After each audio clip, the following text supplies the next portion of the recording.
Lalu, halo?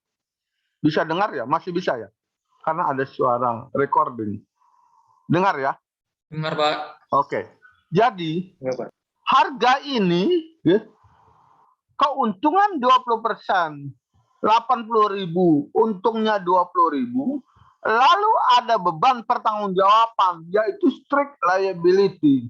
Kemudian ada beban lagi di dalamnya, karena tidak mampu ditanggung sama produsen, itu karena besaran kerugian itu kadang-kadang di luar perhitungan daripada produsen terhadap harga barang tersebut. Seperti itu. Oleh karenanya, produsen meminta dirubah kembali Consumer Act tahun 86 itu. Seperti itu. Agar memasukkan asuransi di dalam sebuah produk. Dan ingat sekali lagi, Undang-Undang Perlindungan Konsumen di Amerika Serikat tidak memasukkan jasa sebagai salah satu pengonsumsian yang dilakukan oleh konsumen. Jadi dia hanya produk saja. Hanya produk saja. Apakah produk itu makanan, apakah dia obat-obatan, apakah dia barang. Seperti itu. Tidak memasukkan di dalamnya adalah jasa. Saya kembalikan. Oleh karenanya, di dalam Undang-Undang Perlindungan Konsumen itu dimasukkanlah sistem asuransi sebagai pihak ketiga yang bertanggung jawab terhadap kerugian apabila kerugian itu terjadi kepada konsumen harus ditanggung oleh produsen melalui harga strict liability plus di dalamnya adalah asuransi, polis asuransi di dalamnya. Seperti itu. Nah, karena begitu pentingnya polis asuransi sampai-sampai individu konsumen individu itu mengasuransikan sendiri terhadap pengonsumsian sebuah produknya. Begitu juga dengan produsen. Produsen pun akhirnya mengkonsolidasikan diri terhadap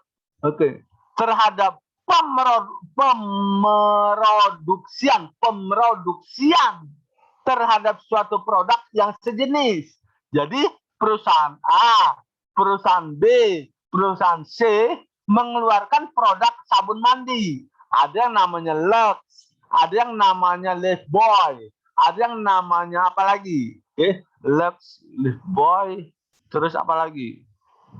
Sabun mandi itu. Nah, perusahaan sejenis ini menghimpun diri lalu mengasuransikan produk mereka. Itu. Karena bisa dipastikan bahwa tidak mungkin kejadian itu akan bersamaan. Tapi ketidakmungkinan itu bukan berarti tidak mungkin sama sekali. Nothing is easy, but nothing is impossible. Di dunia ini nggak ada yang mudah, tetapi nggak ada yang nggak mungkin. Kemungkinan itu bisa saja terjadi. Keterpaparan itu secara bersama-sama. Begitu. Nah, itu menjadi resiko dari asuransi. Oleh karenanya, biasanya sebuah perusahaan asuransi akan terjadi kolaps apabila kecelakaan itu terjadi bersamaan. Itulah sebabnya asuransi kapal terbang itu mahal sekali.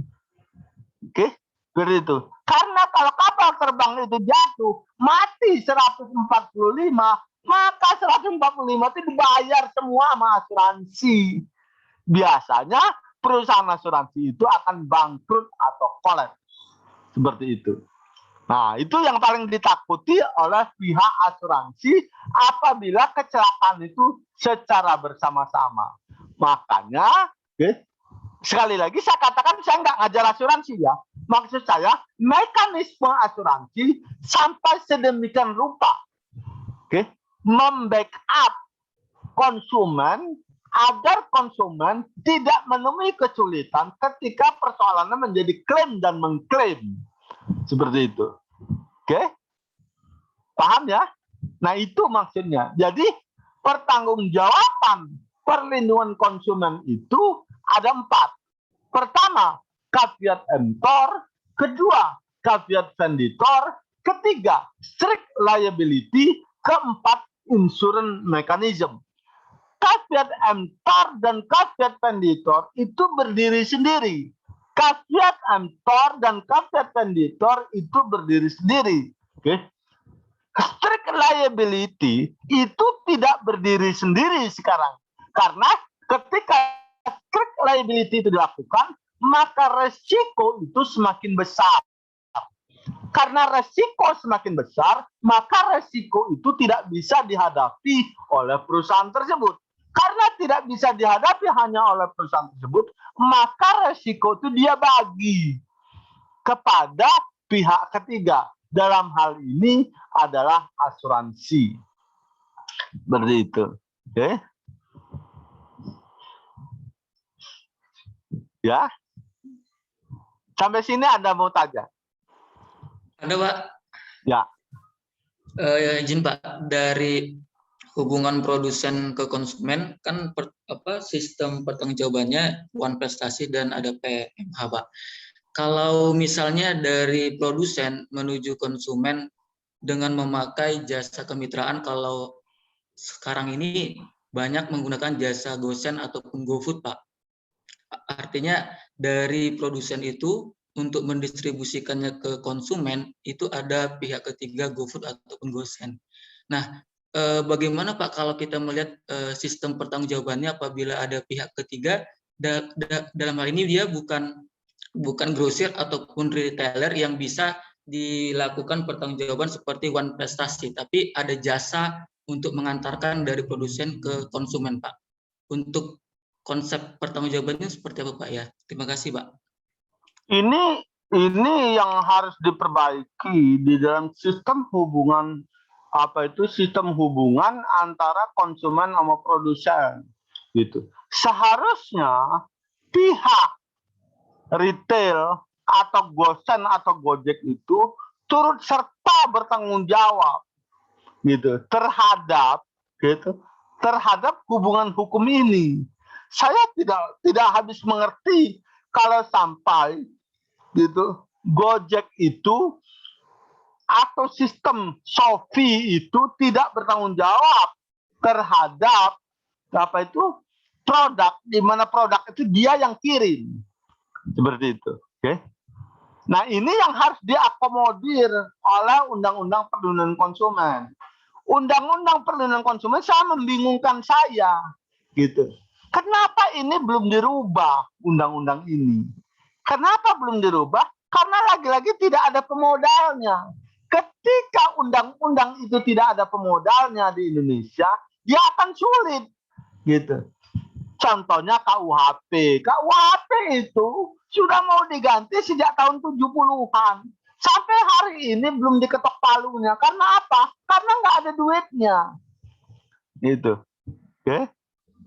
Begitu juga saya tuntaskan penjelasan saya yang pertama tadi, bahwa pertanggungjawaban di Undang-Undang Perlindungan Konsumen tidak menggunakan caveat venditor, tidak menggunakan strict liability, dan atau tidak juga menggunakan strict liability dan insurance mechanism, gitu. Oke. Undang-Undang 899 masih menggunakan caveat emptor di dalam sistem pertanggungjawaban hubungan antara konsumen dengan produsen. Seperti itu. Oke.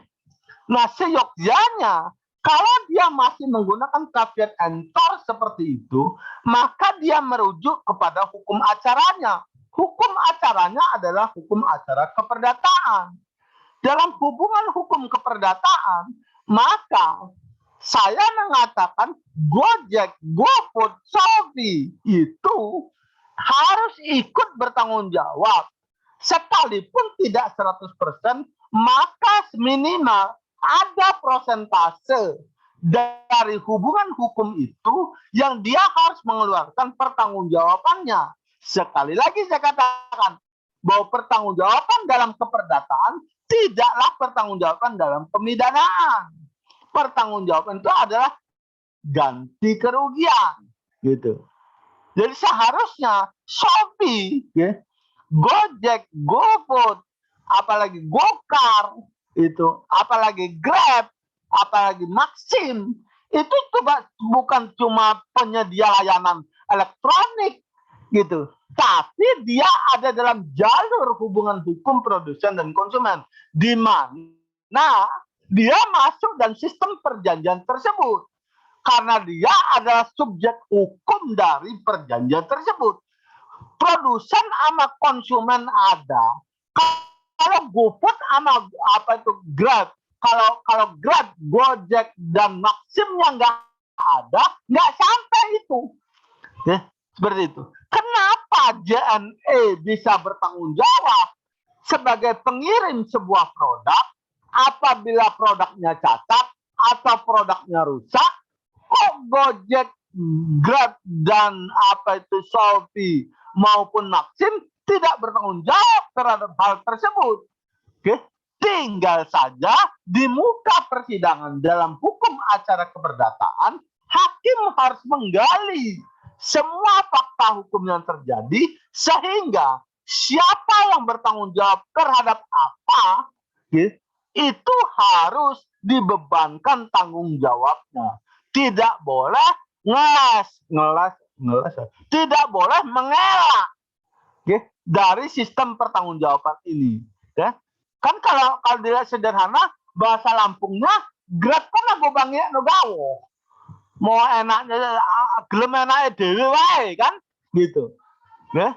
Produk sini, produk-produk lorang, nanti gua termasuk ini, kan gua sudah terkenal, gitu. Ya. Lorang bayar ke gua, kan itu mau enaknya saja, kan itu.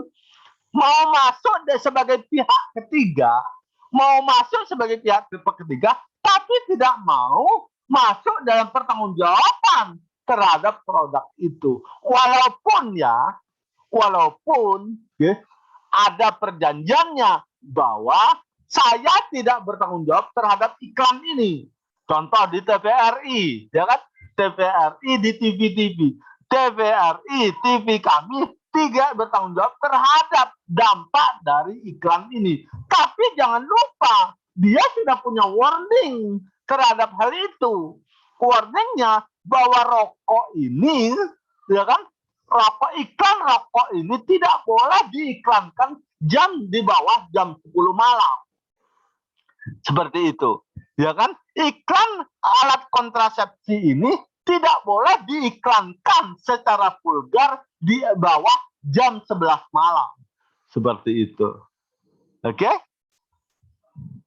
Kalau saya ditanya Anda sebagai dosen perlindungan konsumen, saya mengatakan dengan pijakan saya bahwa ini ada masuk dalam kembali ke induknya yaitu hukum perdata, apakah pihak ini adalah pihak di dalam hubungan hukum antara konsumen dan produsen? Saya mengatakan yes. Gitu. Dia salah satu pihak di situ. Kenapa dia salah satu pihak, tetapi dia tidak mau bertanggung jawab terhadap hubungan hukum yang terjadi? Seperti itu. Ya kan? Kalau gitu kita menginduk kepada kitab undang-undang hukum perdata. Siapa orang pihak ketiga ini? Dalam kitab undang-undang hukum perdata dikenal istilah maklar. Make and clear, bukan calok ya. Maklar itu bukan calok, make and clear.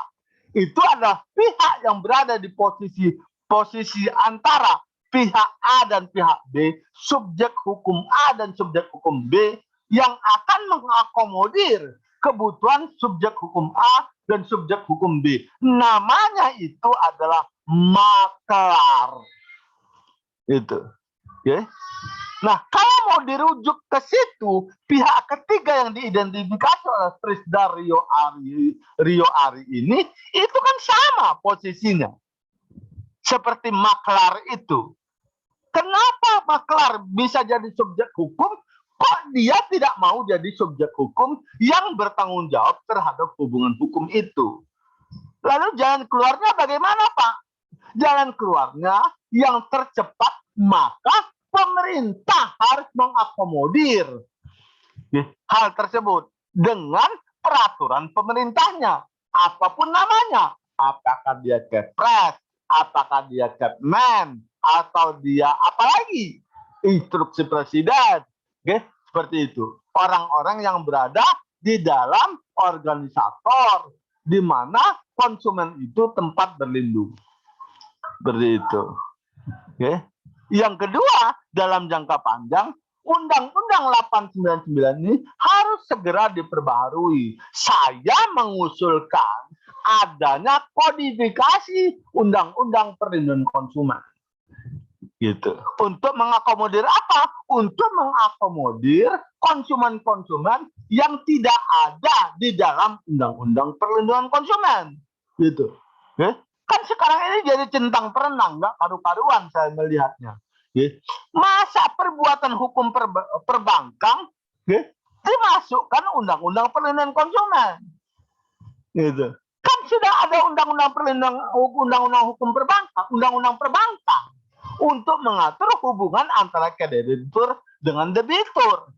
Persoalannya kan karena Undang-Undang perbankan tidak melihat ketika membuat Undang-Undang perbankan tidak mengacu sebagai tidak mengacu Undang-Undang Perlindungan Konsumen ketika membuatnya. Dia meninggalkan Undang-Undang Perlindungan Konsumen di situ.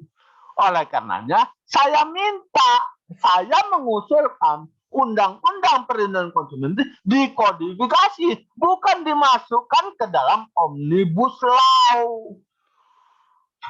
Kan Indonesia ini aneh. Saya mengatakan, ini yang saya katakan, we the sunpas, trekken aan, bahasa Belandanya. Tidak menggunakan sepatu pada tempatnya. Saya menerjemahkan lebih halus lah, jangan tidak menggunakan sepatu pada tempatnya. Tapi saya mengatakan, gunakanlah sepatu sesuai dengan ukurannya.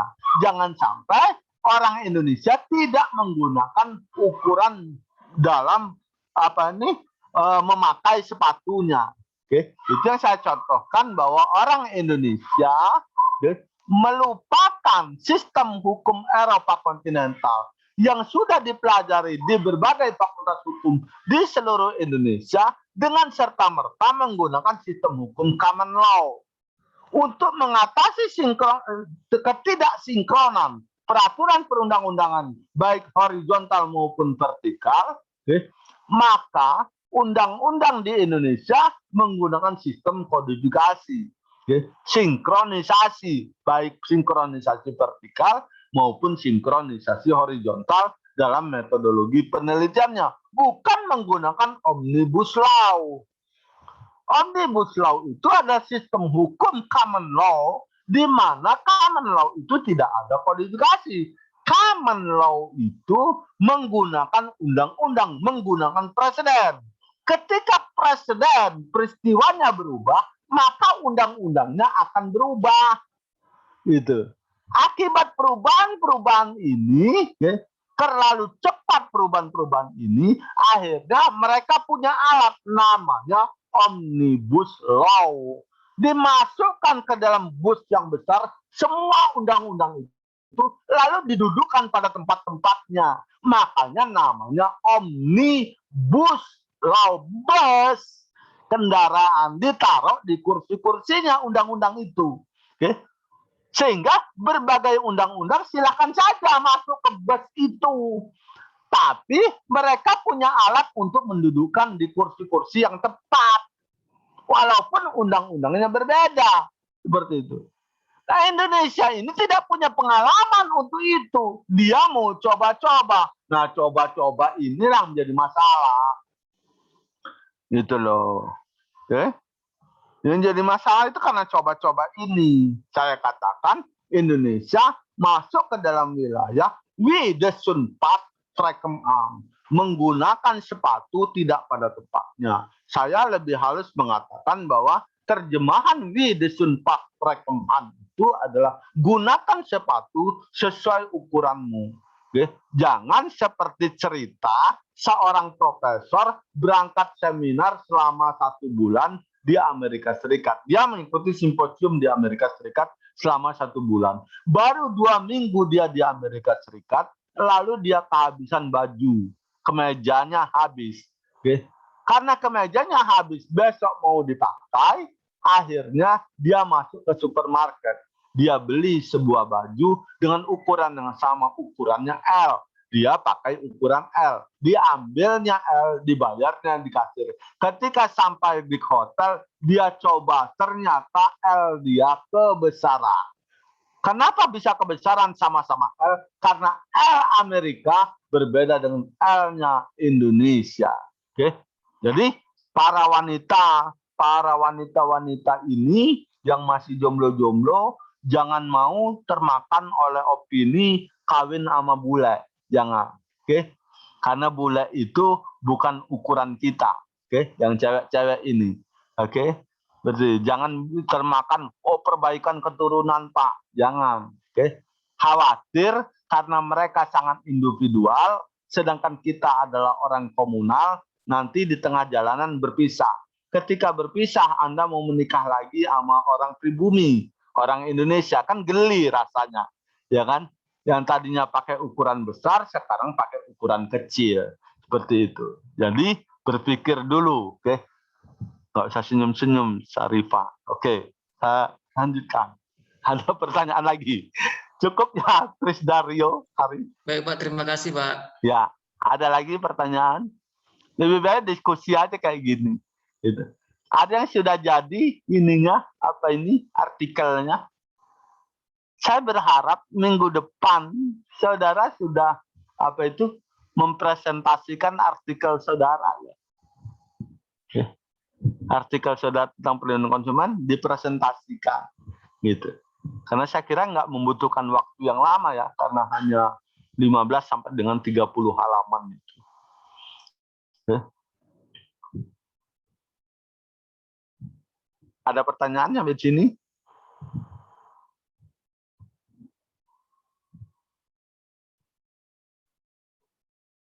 Ada? Tidak ada, kita lanjutkan. Jadi itu hubungan hukum antara produsen sama konsumen. Ya. Di dalam perikatan, ya, selalu buatlah sebuah perikatan atau perjanjian itu dengan tertulis. Tidak boleh, bukan tidak boleh. Upayakan perjanjian itu dibuat secara tertulis. Jangan sampai tidak tertulis. Ya.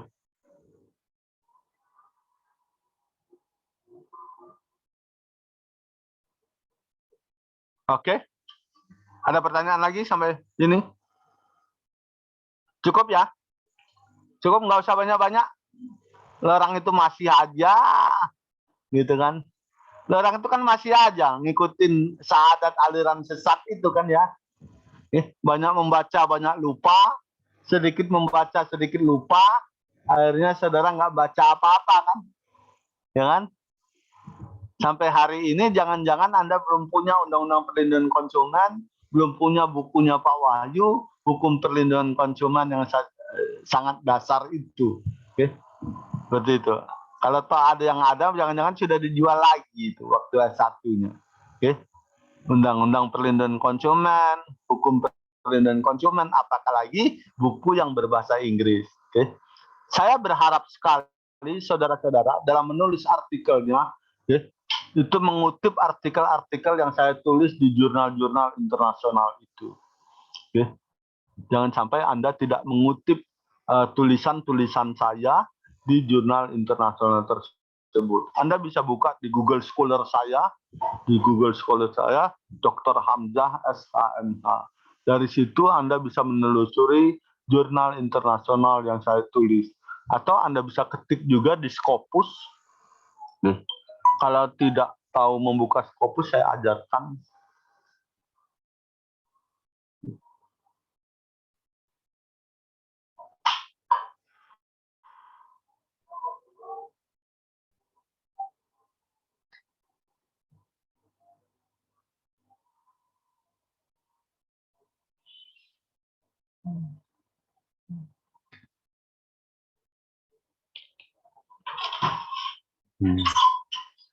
Jadi Anda tinggal ketik saja. Ini Scopus, tulis Scopus saja. Scopus.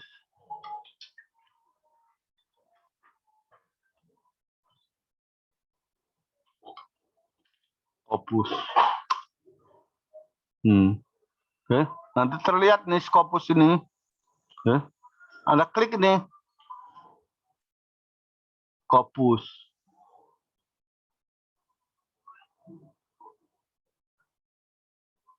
Oke. Nah, di sini oke, nanti ada autor nih. Ini ada autor. Anda klik autornya. Tuh. Lalu di sini ada name, last name. Nama saya kan satu, Hamzah. Jangan ditaruh di first name-nya. Taruh di last name-nya, Hamzah. Seperti itu. First name-nya nggak usah. Gitu. Jangan juga nulis nama saya pakai bahasa Arab. Mereka nggak tahu. Seperti itu. Masa lam alif hamzah ya. Itu cuma satu huruf. Itu. Lalu affiliation-nya tulis Lampung University. Lampung of University. Lalu Anda search-nya bukan yang di bawah. Bukan yang di bawah orchid ini, bukan. Tapi yang di samping ini. Nanti dilihat. Nah, ini nama saya. Yang paling atas ini nama saya. Bukan Hamzah Lismaria, bukan. Bukan Hamzah Muhammad Syafi'i, bukan. Tapi Hamzah yang 13 itu. Jadi klik aja nama Hamzah di 13 itu. Begitu diklik, nah dia akan keluar ini. Berapa citasinya, gitu loh. Ini jurnalnya. Nemu ini. Tinggal copy, cari, copy, cari, copy, cari. Gitu loh. Ini kalau membuat itu. Atau Anda ke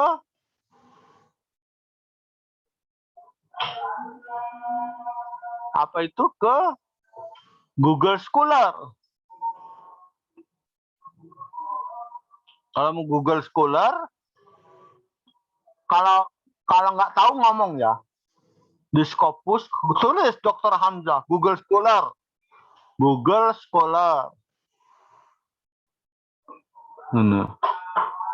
Siapa yang mau dicari siapa? Dr. Hamzah, tulis Dr. Hamzah.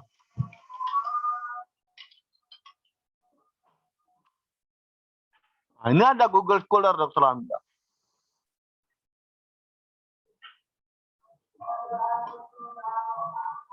Ini. Nah, ini banyak sekali ini.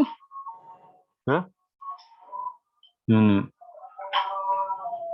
Anda tinggal lihat saja. Anda mau yang mana tulisan saya di Google Scholar saya. Ini. Tinggal Anda maunya yang mana. Mana yang tentang perlindungan konsumen. Seperti itu. Oke? Paham ya? Saya kira itu untuk hari ini. Saya akhiri. Wabillahi taufiq wal hidayah. Assalamualaikum warahmatullahi wabarakatuh. Waalaikumsalam.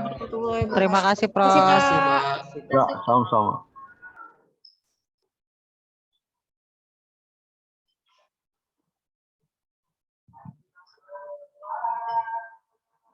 Foto dulu. Foto dulu. Oke. Terima kasih.